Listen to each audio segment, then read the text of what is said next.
Hi and welcome to the front lever tutorial. The front lever is a very common move amongst gymnasts and climbers. It's actually very tough, so I'm giving it the letter B.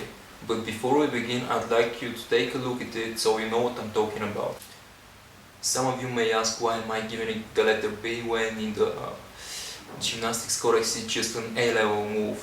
The front lever took me between 6 and 8 months to get it down, whereas the iron cross took me 3 months. Also, it's good to note that the hardest move in gymnastics, the Victorian cross, is a variation of the front lever. So with this said, I'm going to give the front lever, the iron cross and the one arm chin up all the letter B. Why is it a good move to learn? Leave aside the fact that it's very fun and very spectacular to the people from the side.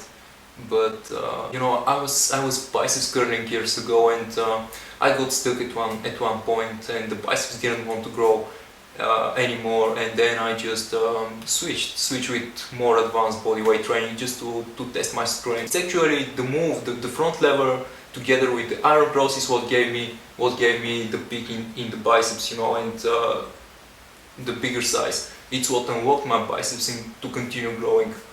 Now let's start on with the tutorial, but before I tell you about the exercising part, I'd like you to analyze a little bit with me. The move, the front lever, is like 95 to 100% strength. It has no balance in it, unlike the planche where the ratio is like 70 to 30% towards the strength. You need to know which muscle groups are involved in this move. Lots of people think it's an abs exercise, but it's not. Actually, most of the work here is done by the back. Also, the abs are strongly involved here, the shoulders and the biceps, and of course the legs. Although I just told you it's a strength-based move, there are a couple things that could help you secure the move and feel it better. First thing, that is the grip. You know, most people grab the bar like that with their thumb on bottom, but I realized it long ago that if my thumb is on top, I have a wider area to press with, you know. This way I have all 5 fingers on top and I can push with all of them, press with all of them the bar. And I feel it's much stronger, the feeling is much stronger, I can generate much more power in my body. And the second thing is the shoulders position. And it's not only to help you with the move, it's also to prevent yourself from injuring your shoulders. Most of the moves that I'm going to teach you on the bar and on the rings deeply affect the shoulders. There is a lot of load that reflects on the shoulders, and you need to know how to keep them secure. When you're working on the lats machine in the gym, the technique there is to have your shoulder out of your socket like this, and first bring it back in your socket and just then pull the bar down. But when you're working on the bar, and especially these moves, the front lever, the one arm chin up, when you're doing the back lever, it's good to bring your shoulders back in the socket first and just then go for the move. Obviously now the risk for your shoulders is the highest here, and after that your elbows are exposed to a high risk of injuries. So what are my recommendations for you to avoid any sort of injuries here? First of all, don't overtrain the front lever. It's good to train it not more than 2 times per week. The second important thing here is to not exposure to these parts of your body, like your shoulders, your elbows. Don't expose them to any cold. So keep them warm, even when especially when you're training, and also on the rest days, make sure they always feel warm.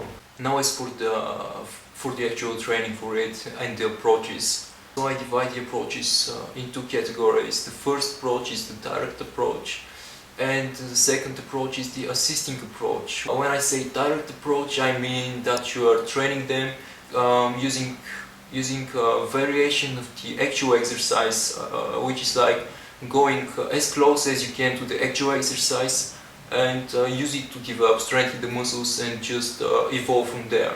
And the assisting exercising is like when you use the help of some other of something else, like it could be weights or elastics. Now how to train for these moves. I already told you that to me the best way is if you push your body to the limit only twice per week. On the other days you're not going to rest. You're just going to mark the moves, and it's like by marking I mean to do it several times throughout the day without pushing yourself too hard. Imagine if you till yesterday you've been able only to hold the front lever tucked, and yesterday you somehow managed to build more strength, and you hold it with one leg extended. So on the next day you're not going to train, but you can mark the move and hold it with one extended leg for several times, like 5 to 6 times every day to your next session. Also, it's important to know that a successful training session to me is if you train around 50 to 60 minutes. Also, you should start with direct exercising, and when you start feeling your body going sore, you should move to an assisting exercise. Now, next thing you should find out for yourself is where does your body stand in terms of strength. There are several ways, there are several variations of the front lever depending concerning the difficulty. The easiest way to hold it is with your legs tucked. You can hold it just tucked or tightly tucked. The difference is that if you're tightly tucked, your legs are behind the bar, but if you just tuck yourself, your legs are in front of the bar. Now, if that's not the case for you, the next variation is, and I mean you have more strength of course, the next variation is when you can hold it tucked with one of your legs and extend the other. If that's too easy, you can straddle your legs and so on and so forth. The principles of training here are all the same. You just when one position gets easy, you just move on to the next one. Now, one of the approaches is to hold it for time. Since it's a strength-based move, my suggestion is to hold it for no longer than 15 to 20 seconds. After that, just try to add more weight.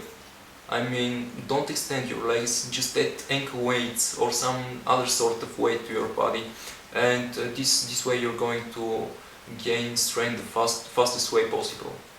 Another variation that you can use for your next workout, for example, is to just lift your body from the ground like this, lift it up, hold it on the position for a second, then lift it even above that level, above the level of the front lever, and then just go all the way back, hold it for a second, all the way down, hold it for a second, and just repeat this several times.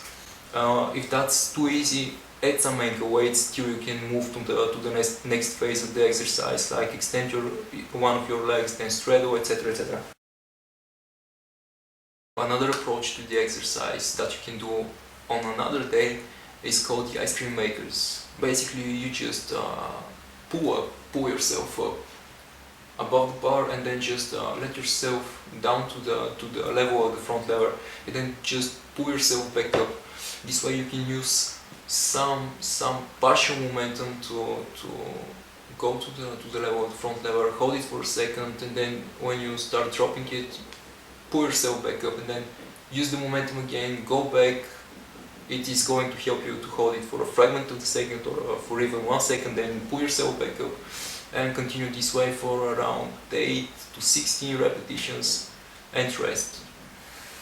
Another approach based on the momentum here is when you are in a full hang below the bar, and then with straight body try to kind of accumulate some momentum and then go in a front lever. Depending on the swing, you might hold it for a second or a fragment of the second, but it's good to have this tries with straight body, even though you might not have the required strength to hold it, just so that your body can get accustomed to the move with the straight body, and that's why you actually see so many people going this way to the front lever, but none of them is actually holding it. Why is that? Because it's much harder to hold the skill the move than actually to swing into it and go back. My approach for the direct exercising is to like do 8 to 12 repetitions and repeat that 3 times, and then when you start feeling sore, move to the assisting exercises. Now for the assisting exercises there are actually 3 exercises I'm going to recommend for you that works for me very well. The first exercise is so-called dragon flag. Unlike the front lever, your back actually hits the bench or the floor, and it takes lots of the load on the back. Actually your back doesn't work here, but your abs, and it's an assisting exercise because it helps you develop your abdominal muscles.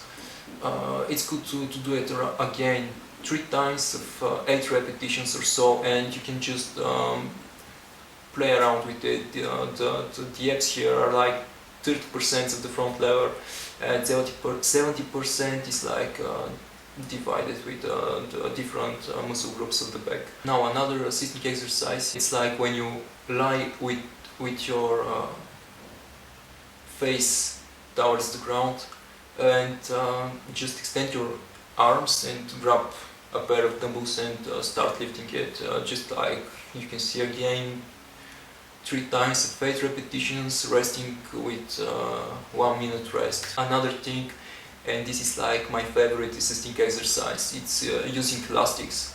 Actually you can do it in the gym as well. You have these pull machines, and you just pull it with one arm to the side, and then just switch and move to the other side.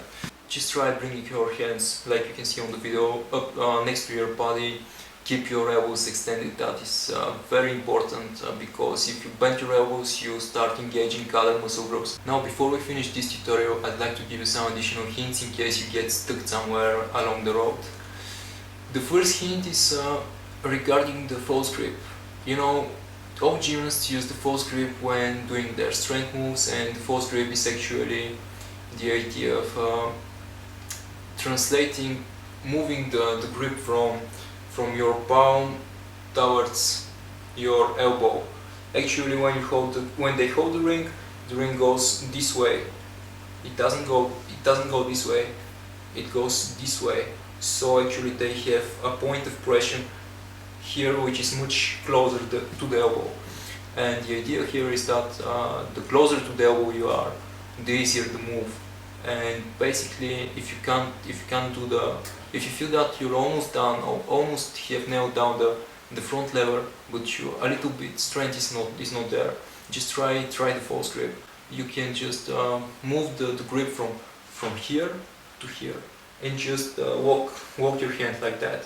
Lock the bar with your hand. My second hint here is regarding the way you get into the move. Depending on the way you get into the move, the difficulty might increase up to 2 times. You get into a front lever on the bar in 4 different ways. The easiest way is to get into the front lever from a pull-up. The second easiest way is to get into the front lever lowering it from the bottom, like this, and you the third way is to get into the front lever in a tuck position and then just expand into a front lever. And the hardest way is when you get into the front lever from a full hang. What is the difference between the four different ways? The difference is that the common thing is that all of them end up with the front lever. So you have an X amount of strength that is required for that, to hold the front lever, but you also need a different amount of strength to get to that position, and that is the difference. So try them all and see what works for you, and good luck with your training. See you soon, guys, and thanks for watching this tutorial.